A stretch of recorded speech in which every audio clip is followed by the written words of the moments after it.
एकंदरीत परमार्थाशी अनुबंध साधणारा सुंदर असा हा परमार्थिक कार्यक्रम या ठिकाणी आयोजित केला होता। आज त्या कार्याची पूर्णाहुती आहे आणि पूर्णाहुती म्हणजेच त्या ठिकाणी असणारं काल्याचं कीर्तन। विठ्ठल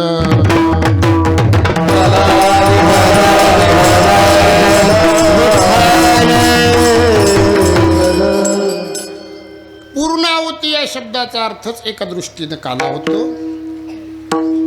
सांगता याही शब्दाचा अर्थ एका अर्थानं कालाच होतो आणि प्रसादाचं कीर्तन हेही एका अर्थानं आज काल्याचंच कीर्तन होत असते। आता काला कुठे होतो, केव्हा होतो आणि का होतो हे सगळ्याहून महत्त्वाचे विषय आहे। आता प्रत्येक गावामध्ये सप्ताह आहे। प्रत्येक गावाच्या 8व्या दिवशी त्या ठिकाणी गावामध्ये असणाऱ्या सप्ताहात 8व्या दिवशी काला होतो।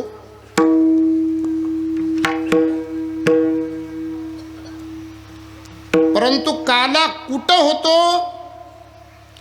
तुका मने वाळवंट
काला होण्याकरता सगळ्याहून महत्त्वाचा विषय आहे वाळवंट असलं पाहिजे। वाळवंट नुसतं काला होण्याकरता वाळवंटच चालत नाही, तर त्या वाळवंटामध्ये 3 गोष्टी असल्या पाहिजे। एक बरवे, दुसरा नीट आणि तिसरं उत्तम। शब्दशः अर्थ सांगायचा झाला तर बरवे म्हणजे ही उत्तमच, नीट म्हणजे ही उत्तमच, चांगले म्हणजे ही उत्तमच। एक लक्षात घ्या, मराठी भाषा एवढी भाषा श्रीमंत जगाच्या पाठीवर कुठलीच नाही आहे। एका शब्दाला कितीतरी समानार्थी शब्द मिळू शकतात, बाकी भाषेत नाही मिळणार। या ठिकाणी त्याचं उदाहरण आहे बरवे, नीट, उत्तम। या तिन्ही गोष्टी एका जागी असावं लागते, त्या ठिकाणी काला होतो। आता बरवे म्हणजे काय? तर एकामेकाचा संबंध चांगला असला पाहिजे, त्याचं नाव आहे बरवे। नीट म्हणजे काय? तर एकामेकाशी आपण प्रत्येकजण सौजन्यानं वागलो पाहिजे, नीट म्हणजेच उत्तम। आणि उत्तम म्हणजे काला वाटू एकमेका या भावाचा अर्थ होऊ शकते उत्तम। नाही तर हल्ली लोक एवढे हलकट झाले, आता आपलं तर कोणाला द्यायचं नाव नाही, पण दुसऱ्याचंही खाल्ल्याशिवाय राहत नाही। विठ्ठल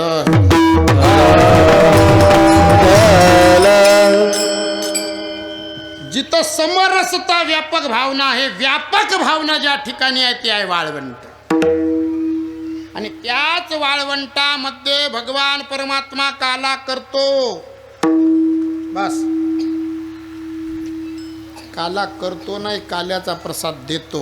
फक्त 2च व्यक्ती, एक काला देतो पंढरी प्रसाद देतो, प्रसाद देतो पंढरी। एक तर देव माझा ज्ञानराज गोपाळ, फक्त 2च जण बस। आता 2च का? आता या दोघाही पैकी देवालाही काला वाटण्याचा अधिकार नाही आहे।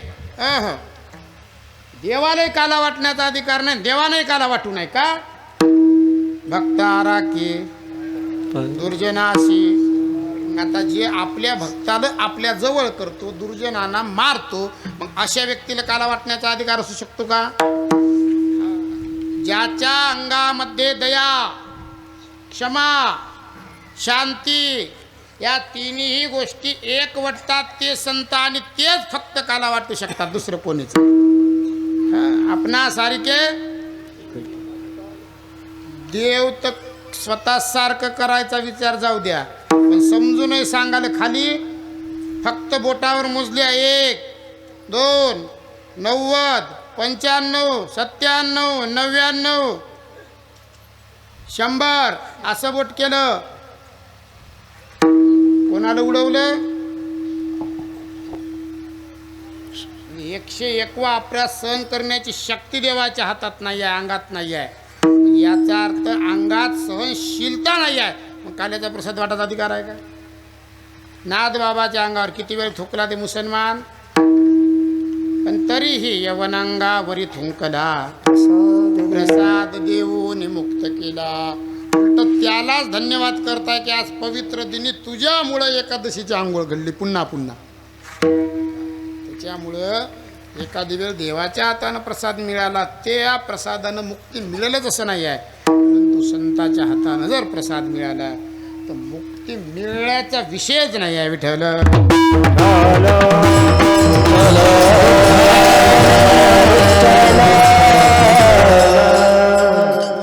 या कार्यक्रमाच्या सांगतेच्या प्रीत्यर्थ आज या ठिकाणी काल्याचं कीर्तन आहे. आणि ज्या अभंगावर काल्याचं चिंतन करायचं आहे, अभंग आहे जगद्गुरु तुकाराम महाराज यांचा. तुकाराम महाराज भगवान परमात्म्याशी त्या ठिकाणी संवाद सांगत असताना, भगवंताच्या समोर उभं राहून भगवंताशी बोलत असताना सांगतात, देवा बहुबरा बहुबरा, तू कसा आहे? तू इतका छान आहे, इतका बरा आहे. कितका बरा आहे? तुझे संगती मिळे चारा. आम्हाला अन्नधान्य मिळते भाग वेगळा आहे, पण त्या ठिकाणी असणाऱ्या आमच्या गायांना सुद्धा काय मिळतो? चारा मिळतो. आणि तू इतका छान असल्यामुळं मनवोनी जीवेसाठी, या जीवाच्या कल्याणाकरता घेतली कान्होबाची पाटी. आता एक अवतार आहे का अनेक अवतार आहे, पण कान्होबाचीच पाटी का? तर बरवा बरवा दिसे. कसा दिसतो तो? राजस सुकुमार, मदनाचा पुतळा.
कसा आहे दिसायला? सुकुमार. त्याला पाहिल्याच्या नंतर भगवान शुकदेवजी राजा परीक्षितीला सांगत असताना त्या गोपिकांची दशा, गोपिकांचा भाव गोपीगीत विषयामध्ये लिहितात. भागवतामधलं एक गीत आहे, कोणतं? गोपीगीत. त्याच्यात असं वर्णन आलं की संध्याकाळी ते गोपिका घरातला कामधंदा करत असताना भांडे धुण्याचं काम घरातलं, रात्रीचं, संध्याकाळचं एकदम शेवटचं काम कोणतं आहे घरातलं? भांडे धुण्याचं काम शेवटचं आहे. ते म्हणजे भैरवी त्या घरातली त्या दिवशीची, नाही का? हां. आणि सकाळी सडा टाकणं म्हणजे काकडा, तिथून सुरुवात. घरातलं संध्याकाळी भांडे धुत असताना सगळं पाणी सांडून टाकत होत्या. आता आजच्या काळासारखं बोर नव्हता, बटन दाबल्याबरोबर पाणी यायला, नळ नव्हता, हापशी नाही आहे, विहीर नाही आहे. तर फक्त आणि फक्त पाण्याची एकच उपाययोजना होती, यमुनेवर जावं लागत होतं पाणी आणण्याकरता. आणि यमुनेवर पाणी आणण्याकरता जात असताना रस्ता एकच होता, तेही नंदबाबाच्या वाड्याच्या समोरून. आजही आहे, नंदबाबाच्या वाड्याच्या समोरून. आता पाणी खाली सांडून देत होत्या. सकाळी उठलं की पाणी आणण्याकरता नंदबाबाच्या वाड्यासमोरून मग त्या नदीवर जात होत्या, यमुनेवर जात होत्या. कशा करता? तर पाणी आणणे हे फक्त निमित्त होतं, काय साधन होतं पाणी, पण साध्य होतं फक्त भगवंताचं दर्शन. बस का? चित्त वेदिले गोविंद जयाचे, कोण त्या भाग्याचे सांगा काही, तयाहुनी नाही कोणी भाग्यवंत. भगवंताच्या दर्शनाच्या निमित्तानं संध्याकाळी पाणी सांडवत होत्या, दर्शनाला जात होत्या. एखादी वेळ परमात्मा जर लेट उठले, कीर्तन उशिरा सुटलं, उशिरा झोपले, उशिरा उठले, तर गोपिका यशोदा मैयाला आवाज देत होता, ए मैया.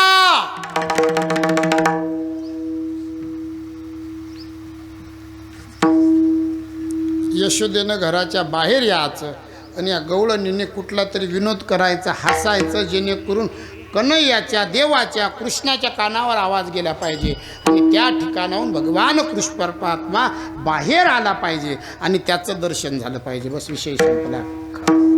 काय? बरवा बरवा दिशे. एखाद्याचा चेहरा सकाळी जर पाहिला तर खूपच दिवस चांगला जातो.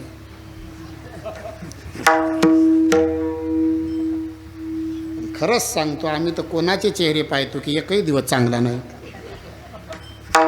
कधीच वेळेवर जेवायला भेटत नाही, कधीच वेळेवर झोपायला भेटत नाही. आता चेहऱ्याचा परिणाम नव्हे तर कशाचा काय? आणि कधी कधी मोबाईलमध्ये उठलं की आपला चेहरा आपल्याला दिसलं की त्या दिवशी काहीच भेटत नाही. देवाचा चेहरा पाहिल्यावर दिवस गोड आनंदात जाते. हे त्या गोपिकांचा भाव होता. त्याच्यामुळं रोज सकाळी देवाच्या दर्शनाला येत होत्या. काय येत होत्या? तर तो दिसायला छान होता. बरवा बरवा दिसे. एखाद्या बाईच्या कडेमध्ये गोंडस मस्तपैकी टवटवीत गुब लेकरू आहे आणि एखाद्या बाईच्या कडीवर दोन्ही नाकातून कोणतं लेकरू हे सांग? अरे येडे हो, चांगल्याला तर कोणी जवळ करन, जे का रंजले गांजले, चांगल्याला तर कोणी जवळ करन काय? मग ज्या अर्थी चांगल्याला घेण्याचा भाव आहे त्या अर्थी देवही चांगला आहे. म्हणून त्याचा चेहरा बरवा बरवा दिसे. समागम पूर्वसुकृताचा, पूर्वाभ्यासाचा, बौद्ध सुकृताची जोडी, बौद्ध सुकृताची जोडी, बौद्ध सुकृताची जोडी, बौद्ध सुकृताची जोडी.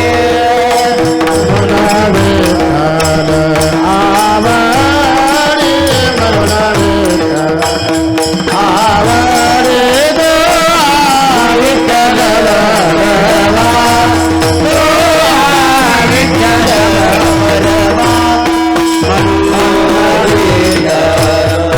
आवडे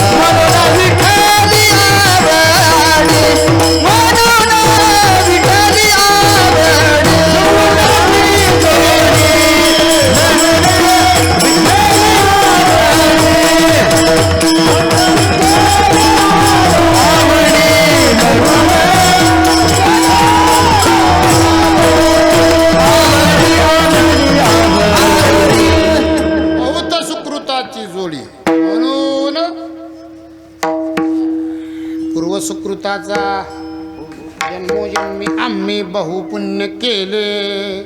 एका जन्मातलं पुण्य नाही, कितीतरी जन्मातलं पुण्य लागते, तेव्हा त्या भगवंताची संगती मिळते. आलं का लक्षात? आणि भगवंताची संगती मिळाल्यामुळं तुकाराम महाराज म्हणते, मी इतका सोकलो, किती सोकलो तर पुन्हा पुन्हा पुन्हा पुन्हा पुढते तुका सोकला.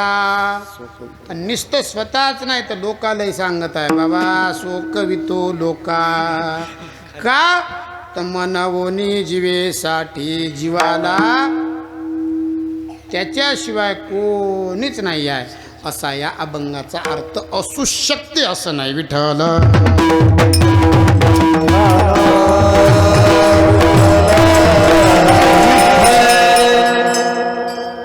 शंकरपटावरच्या गोऱ्यासारखं करू नका. तुम्हाला सांगतो, गाडीला 2 बैल असते म्हणजे ते तुम्ही 2 जण होय. मी गाडी हाकणार आहोत आणि हे सगळे गाडीत बसलेले पॅसेंजर आहेत. दोन्ही बैलानं जर हेवड भरलं धुरे मोडून जाईल.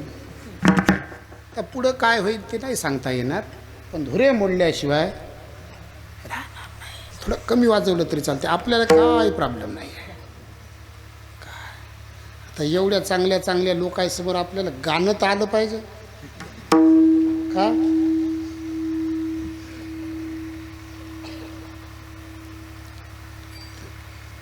असे बाबा बसून होते कीर्तनात. कीर्तन चालू झालं की जोरजोऱ्यानं हंबड्डा फोडून लढाला. काय झालं, काहून लढतं? नाही म्हणे महाराज, मला आज आठवण आली. मला मयाच कीर्तनात कशी काय आठवण? इतके दिवस नाही आली, आजच नाही म्हणे, आजच आली. कोणाची? म्हणे आमच्या मशीन हलगड दिलं तर त्याची. तर आठवण आहे कोणाची आली? हलगटाची. वा म्हणलं, आजच माझ्या कीर्तनात हलगटाची आठवणच काहून आली? म्हणजे महाराज, त्याचा आवाज आणि तुमचा आवाज सारखाच होता. विठाला विठाला.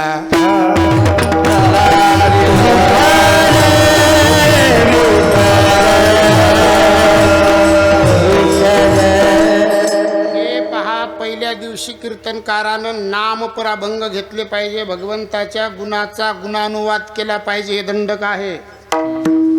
दुसऱ्या दिवशी भगवा कीर्तनामध्ये संतप्र प्रकरणातील अभंग असला पाहिजे. दुसऱ्या दिवशीच्या कीर्तनकाराने संताचंच वर्णन केलं पाहिजे. तिसरा, चौथा, 5वा आणि 6वा या 4 कीर्तनकारानं मोकाट फिरलं पाहिजे. म्हणजे त्याचा अर्थ असा आहे की बरेच बाकी अभंग आहेत ना, स्थितीपर आहे, उपदेशपर आहे, नाना प्रकारपर आहे. आलं का लक्षात? ते चौघांनी ते मधातले सगळे घेतले पाहिजे. आता पुन्हा उरला 6वा दिवस, त्यांनी मागणी परत अभंग घेतला पाहिजे. आणि काल्याच्या कीर्तनकारानं काल्याचा अभंग घेऊन पूर्ण राहिलेले 8 तास मारले पाहिजे.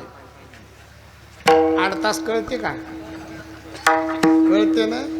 काल्याच्या कीर्तनकारानं काय केलं पाहिजे? 8 तास मारले पाहिजे. का तर काल्याचं कीर्तन हे पुनरावृत्तीचं कीर्तन आहे. आपल्या सर्वांच्या गावामध्ये चातुर्मासात श्रावण महिन्यात पोत्या असतात. सप्ताहामध्ये ज्ञानेश्वरीचं पारायण असते. 18वा अध्याय संपला लगे 18वा अध्याय संपला की आरती होते. सांगता झाल्यावर आरती होती की पहिल्या अध्यायातल्या 5 ओव्या होते. पहिल्या अध्यायातल्या 5 ओव्या होत्या. आपण रामविजय ग्रंथ लावला, संपला ग्रंथ. पुन्हा त्या ग्रंथाच्या पहिल्या अध्यायातल्या 5 ओव्या का होतात?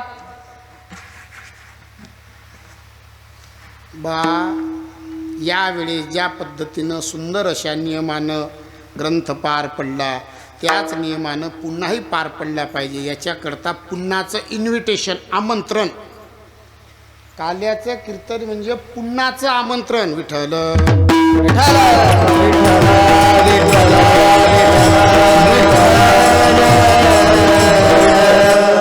पुन्हाचं आमंत्रण म्हणजे काल्याचं कीर्तन. 1. 2. प्रसादाचं कीर्तन. आज सर्वांना प्रसाद मिळणार आहे. प्रसाद या शब्दाचा दुसरा अर्थ पगार आहे. आता ज्यांनी ज्यांनी जेवढं जेवढे कार्य केलं, काम केलं, त्याला तेवढा तेवढा पगार मिळणार आहे. आज आले त्यांना पगारच नाही आहे. विठाला विठाला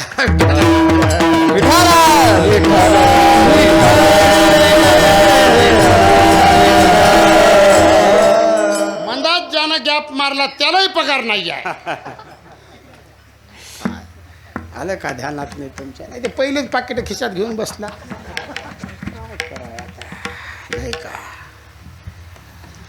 जे व्यक्ती कामाला जाते, काम करते, त्याला पगार मिळत असते. एका माणसानं सालानं ठेवलं एक गडी सालानं ठेवला आणि गडी सालानं राहिला आणि त्याच्या घरी कामालाच गेला नाही. घरी बसल्या बसल्या त्या मालकाचं भजन करायला लागला. पांडुरंग मालक, पांडुरंग मालक, पांडुरंग शिंदे मालक, पांडुरंग शिंदे मालक. पुन्हा गुढीपाडव्याचा दिवस आला आणि मालक 1.5 लाख रुपये साल ठरलं होतं द्या. मालकानं सांगितलं बाबा तू कामाला झाला नाही, पैसे कशाचे? नाही म्हणे घरी बसलो होतो तुमचं नाव घेतल्याचे पैसे नाही आहे. पैसे कशाचे? पगार कशाचे? कामाची पगार. काल्याचा प्रसाद वाटताना मागं पुढं जर झाला, कोणाला एक शीत मिळलं, कोणाला एवढा मिळला, समजून जायचं आपण एवढंच काम केलं. मनात काही जाण्याचं नाही. काय समजायचं? बस एवढंच काम केलं आणि तेवढाच प्रसाद मिळाला. आलं का लक्षात? पगारीचं कीर्तन 2. काल्याचं कीर्तन म्हणजे सांगतेचं कीर्तन. या ठिकाणी उभा टाकलेल्या या सप्ताहाची आज काल्याच्या कीर्तनानं काय आहे? सांगता. आपण बोलता बोलता कळत न कळत बोलून जातो की आमच्या गावामध्ये आज सप्त्याची काय आहे? आता सप्त्याची समाप्ती आहे की आपली? आजा मेला पंजा मेला, आजा मेला पंजा मेला, आजा मेला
देहाची समाप्ती आहे, जीवाची नाही. आणि सप्त्याची तर कशीच नाही आहे. आजा मेला पंजा मेला, बाप मसना गेला रे. देखत देखत नातू पंतू तोही तैसा झाला रे. एक दिवस जायचा आहे, त्याच्यात काही संशय नाही आहे. आपण जाणारे आहो म्हणून आपली समाप्ती आहे, सप्त्याची समाप्ती नाही आहे. म्हणून सप्त्याची काय आहे? सांगता आहे. आणि आज या महाराज विठ्ठला विठ्ठला विठ्ठला विठ्ठला विठ्ठला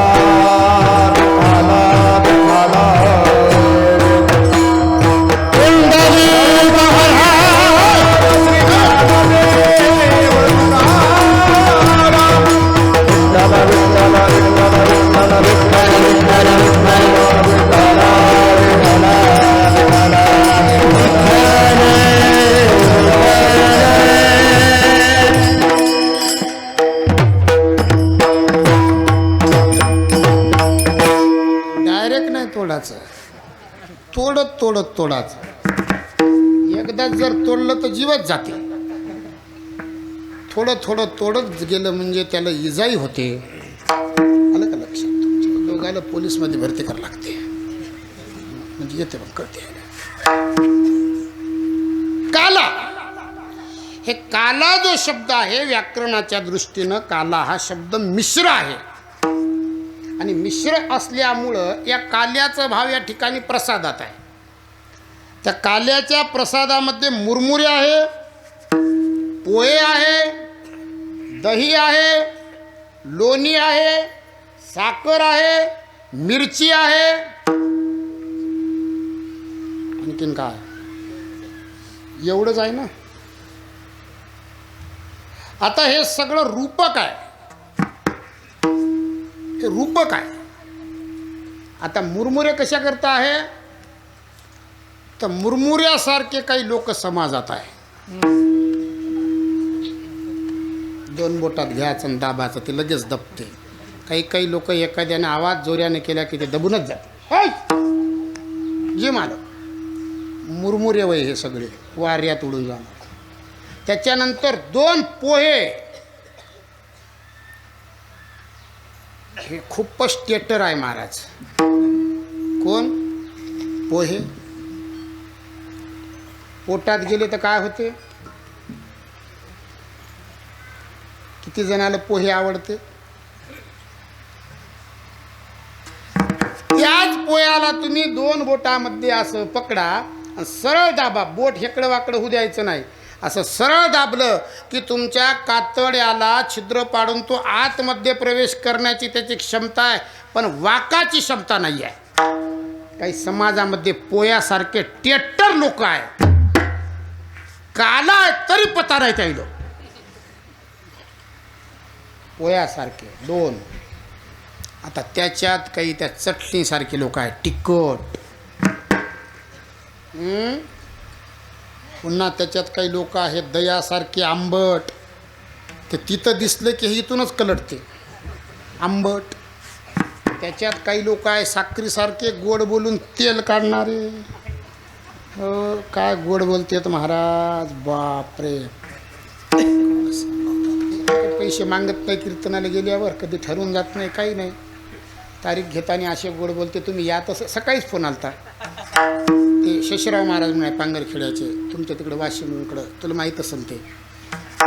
गेल्या वर्षी तारीख घेतली होती, तारीख चुकून पडली. आता पडल्यावर डबल घ्याव का तारीख त्या महाराजाची? तरी लोकांनी आग्रह केला असं घेतलंच तारीख. मला विचारलं बाबा कुठून येणार आहे? मला सध्या तरी मावरून नाही तर कुठून तरी येतोच. नाही म्हणजे तुम्ही काळजीच करू नका, तुम्ही याच बरे, बस मी काय पाहूनच घेतो म्हणे. आता काय पायदार आहे? काय गोड बोलतात लोक तारीख घेईपर्यंत. मी आत्ता परवा एका जागी कीर्तनाला गेलो होतो, सरपंच मी, आम्ही 2-3 जण इकडे एका गावाला. गावाचं नाव सांगू का? भांडण लावू नका. पेटवडच आहे, पेटवडच. मी त्यांना फोनवरच सांगितलं होतं, मी लसूण कांदा खात नाही, माझ्यासाठी अल्लग स्वयंपाक करा. आचार्याचाही बनवलेला खात नाही. आता ज्या घरी गेलो त्या घरी आम्ही जेवायला बसलो, ते त्या गावात जाऊपर्यंत ते कार्यकर्ते एवढे बोलले महाराज गोड, तुम्ही या म्हणे महाराज, सगळी व्यवस्था आहे, काहीच पाहायचं काम नाही, टकाटक आहे, टेन्शन नाही. आणि तिथं गेल्याच्या नंतर जेवायला बसल्यावर जे पंक्तीत होतं तेच आणून वाढलं. गोड बोलून तेल काढते तर गोड बोलून. साखरीचं प्रतीक आहे काल्यामध्ये. आणि पोयासारखे, मुरमुऱ्यासारखे, साखरीसारखे, मिरचीसारखे हे जेवढे आहे, या सर्वांना एक करणारा एकच पदार्थ आहे, त्याचं नाव आहे लोणी. लोणी म्हणजे काय? लोणी हे संताचं प्रतीक आहे महाराज. सभाय नवनीत प्रभू सभाय नवनीत प्रभू सभाय नवनीत सभाय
कोणासारखे? नवनीतासारखे. तैसे सज्जनाचे चित्त.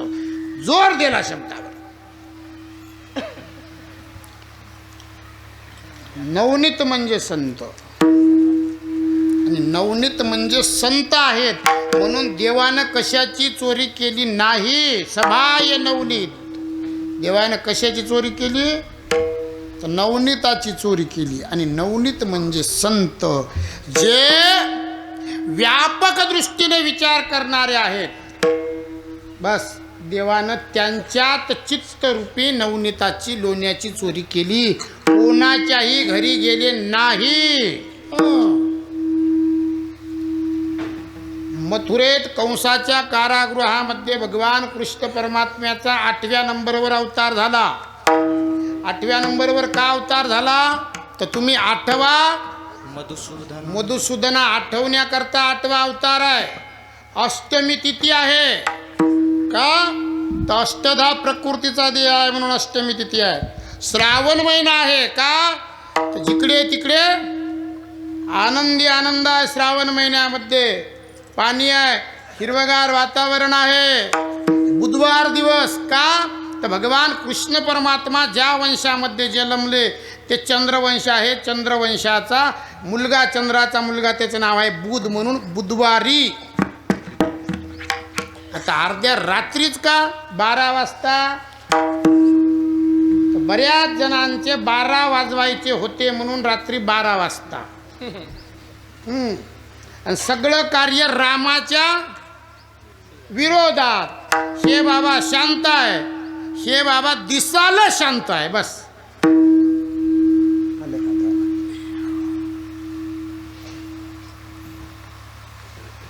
भागवतामध्ये वर्णन आहे भगवान कृष्ण परमात्म्याचा जन्म कुठे झाला? मथुरस्य यथा भवन्तु कंसानाम. कंसाच्या कारागृहात. कुठं झाला? वसुदेव देवकीच्या घरी. आता ते कारागृह घर आहे त्यांचं. जितके दिवस राहिले तितके दिवस काय. आणि वसुदेव देवकीच्या पोटी 8व्या नंबरवर येण्याकरता वसुदेव देवकीला एक तप पूर्ण करायचं काम पडलं. आणि जोपर्यंत तप पूर्ण होत नाही तोपर्यंत देव येत नाही. 12 वर्षापर्यंत कंसाच्या कारागृहामध्ये देवाची वाट पाहिली. 13व्या वर्षी भगवान कृष्ण परमात्मा प्रगट झाले. तुकाराम महाराज लिहितात, कृष्ण गोकुळी जन्मला. मग आता मथुरेत जन्मला की गोकुळात? आता ज्या अर्थी कृष्ण गोकुळी जन्मला तो कोब्बार आहे सांगतात, त्या अर्थी भागवत खोटं असायला पाहिजे. भागवतात मथुरेचा उल्लेख आला, मग तुकोबार आहे खोटे असायला पाहिजे. कोण खरं आहे? त्याचा भाव असा आहे, आपण आळंदीला पंढरपूरला जातो. आता पंढरपूरला गेल्याच्या नंतर तुम्हाला जर कोणी विचारलं तुम्ही कुठून आलात, धसाडी सांगितलं तर वळकल कोणी? काय सांगावं लागेल? परभणी सांगितल्यावर वळकल. आता परभणीच्या अंडरमध्ये धसाडी येते. नंतर पुढचा प्रश्न, त्याचं उत्तर पुढं आहे. त्याच्यामुळं मथुरा म्हणजे परभणी आहे आणि धसाडी म्हणजे गोकुळ आहे. आलं लक्षात? विठ्ठल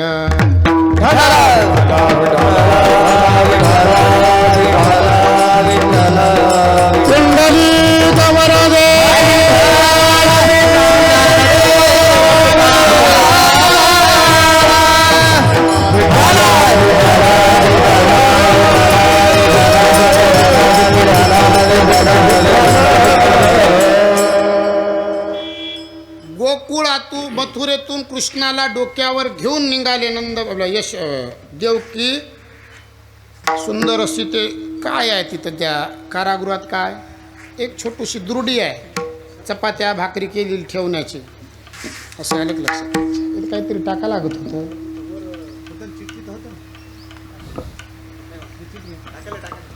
टाकेल.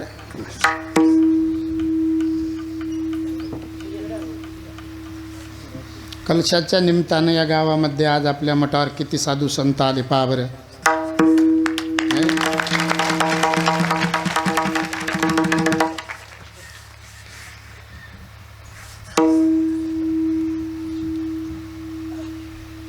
त्यांची ये भेटीची अर्थ ब्रह्मादिका पूज्य सकळ लोका विश्वाधाले यमधर्म वाट पाही निरंतर धन्य तो काळ भेट देती.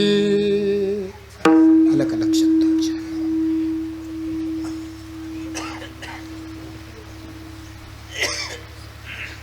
कुठे बस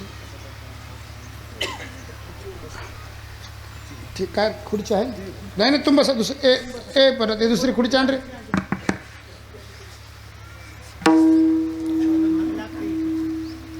वसुदेवजी भगवान कृष्ण परमात्म्याला घेऊन त्या ठिकाणी यमुना नदीवर पोहोचले. टोंगळाभर होती, कंबरभर आली, कंबरभर होती, छातीभर झाली, छातीच्या वरी गळा, गळ्याच्या वरी जेव्हा तोंडात पाणी चाललं, मोरा मन दर्पण कहिला भले बुरे सारे कर्मों को देखे और दिखाए मेरा मन दर्पण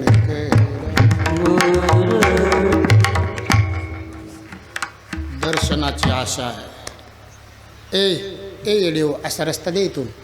रस्ता द्या पाठीमध्ये आतमधून रस्ता द्या बाबाजीने यांना.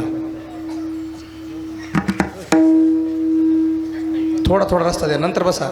रस्ता द्या म्हणलं ते बोलते किती येडी लोक. नाही नाही वरी बसू द्या असं चोपदार वरी बसू द्या मला. त्या क्वाटवर बसू द्या ना. त्या क्वाटवर बसू द्या बाबाला. साफ करा तिथलं. हां खाली घ्या. खाली वरी कसं यंगताना येत इथं घ्या. इथं वरी चढायला त्रास होतो.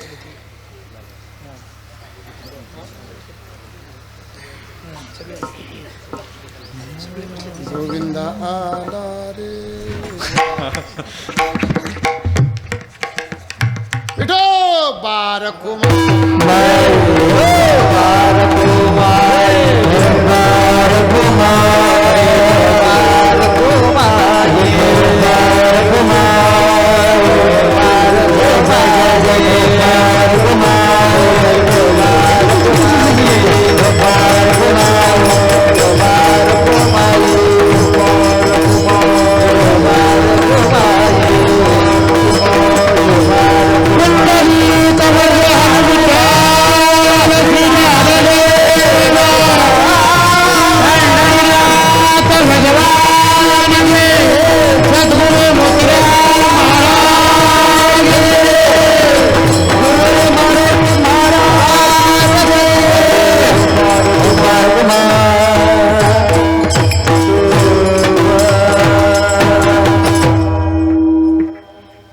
गोकुळात पोचले बी. पोचायला काय येळ लागते का रे? कीर्तन आणि पिक्चर सारखा. इथं पोचायला येळ लागत नाही, तिथं मोठं भारी येळ लागत नाही. नंदाच्या घरी काय आनंद आहे महाराज. एक धावी एकी पुढे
घेता सारंग धरा, तुम्ही लपून याची गोटी आळ घेता जगजेटी. गवळणीवरच ठा होत होत्या मैया, कारण ते परमात्मा पटवतच होते तसे मैयाला. म्हणे मैया खूपच खराब आहे म्हणे. मस्तपैकी गोडी लावून घरी बोलवते आणि घरी बोलवल्याच्या नंतर एक पापा दे म्हणते म्हणे. पापा नाही दिला की तुझ्या जवळ येऊन गराने करते.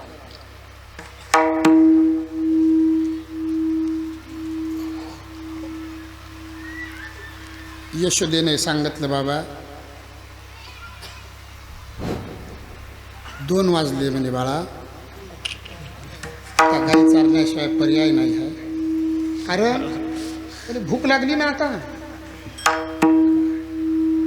गोधन चारावया जातो सारंग पाणी, गोधन चारावया जातो सारंग पाणी, गोधन चारावया जातो सारंग सारंग पाणी,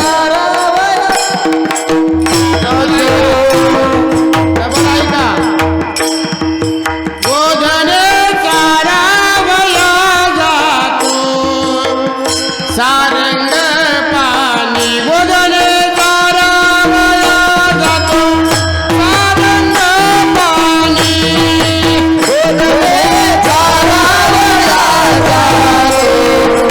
सारंग पाणी, गोधन चारावया जातो सारंग पाणी.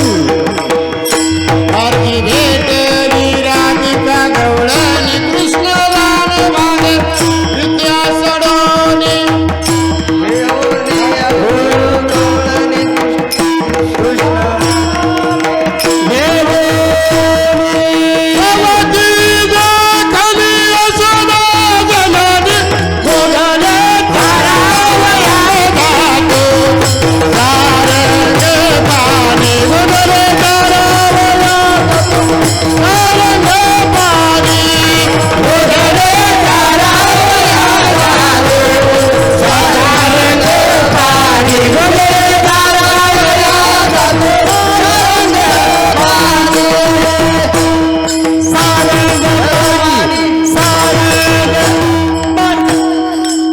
आगे आगे गैया पीछे पीछे ग्वाल, बीच में मेरो मदन गोपाल.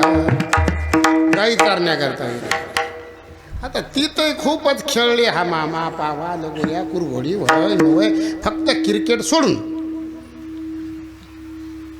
लईच बस्तर खेळ. कोणता आणि सगळ्याहून जास्त येळ कोणाचा आहे?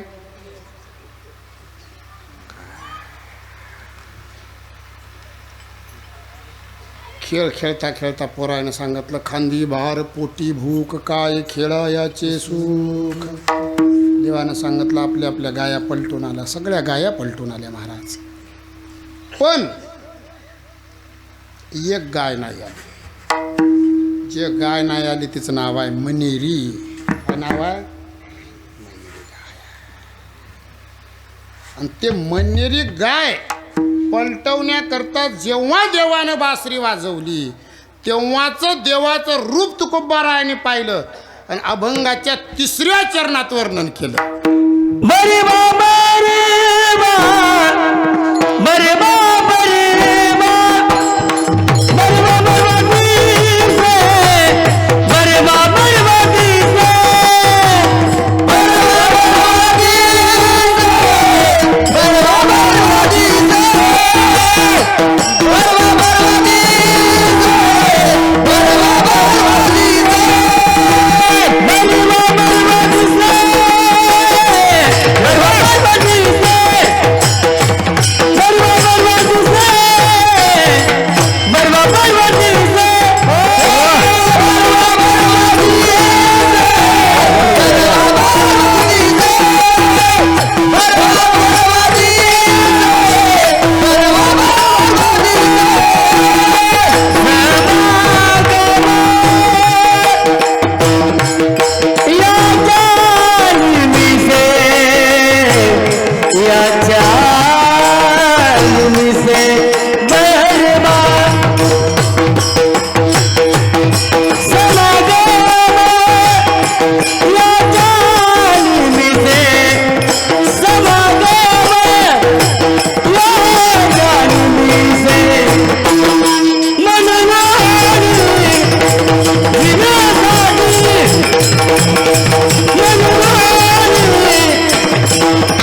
त्या मनेरी गाईला पलटवण्याकरता ज्या वेळेस पावा वाजवत होते, बासरी वाजवत होते ना, का रूप आहे देवाचं. कस्तुरी तिलक ललाट वक्षस्थले कौस्तुभम नासाग्री करतरे वेणुकरे.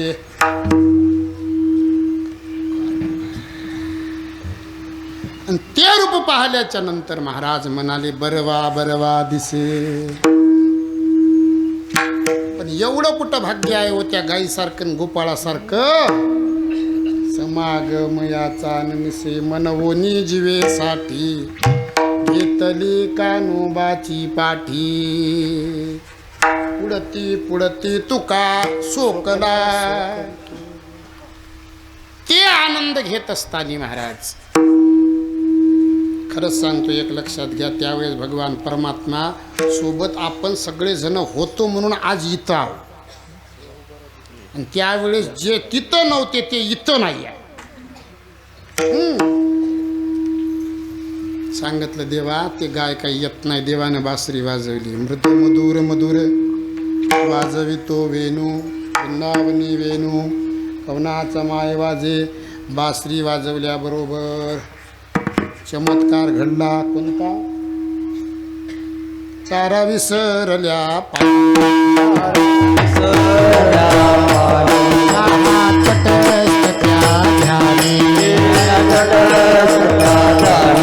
गाई झाल्या स्वापदे. गाई झाल्या स्वापदे.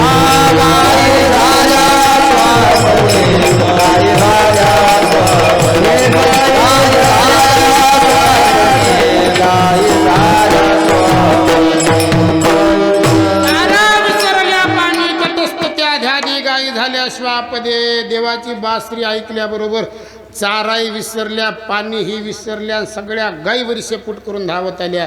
नुसत्या गायी झाल्या असं नाही तर श्वापदे जंगलातला एकही प्राणी राहिला नाही, सगळेच आले.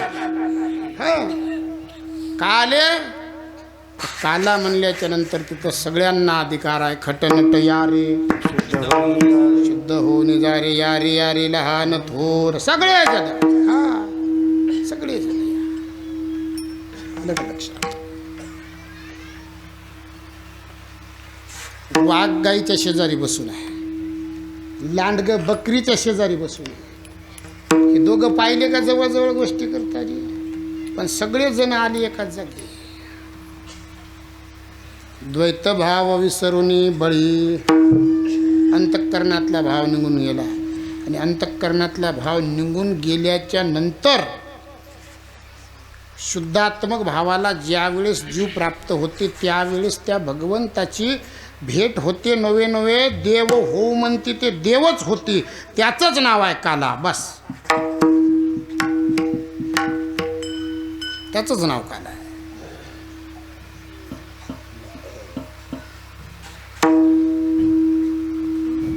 सगळे एका जागी आले, पण देवानं सांगितलं काला करतो, काला सगळे मिळून खाऊ. पण काला घेतल्याच्या नंतर कुणीही नदीवर जाऊन हात धुवायचा नाही. तर महाराज आता त्याच्यातही देवाची सोबती काय साधी होती का? आता देवाची सोबती म्हणल्यावर साधी असेल का? त्याच्यातल्या एकाने विचारलं, काहून म्हणे नदीवर नाही जायचं? मग ते साखरीचे खरकटे हात, चिकट चिकट हात कुठं पुसायचे? सांगितलं देवानं, जशा एस टीमध्ये सीटाच्या मांग आरक्षित जागा लिहून असतात, स्त्रियासाठी राखीव, पुरुषासाठी राखीव, तशी या शरीरामध्ये एक जागा राखीव आहे. तिथं देवच नाही आहे. आणि जिथं देव नाही तिथं डॉक्टर इंजेक्शन देते. काहून? तर दुसरीकडे दिलं तर कोण्या देवाच्या नाकात, कोण्या देवाच्या तोंडात गेल्यावर कसं होईल? म्हणून या ठिकाणी देव नाही आहे, म्हणून फक्त इथंच इंजेक्शन आणि इथंच हात पुसायचे, इथंच हात पुसायचे. तुम्ही बी कुठं हात पुसायचे? मंडप आलं.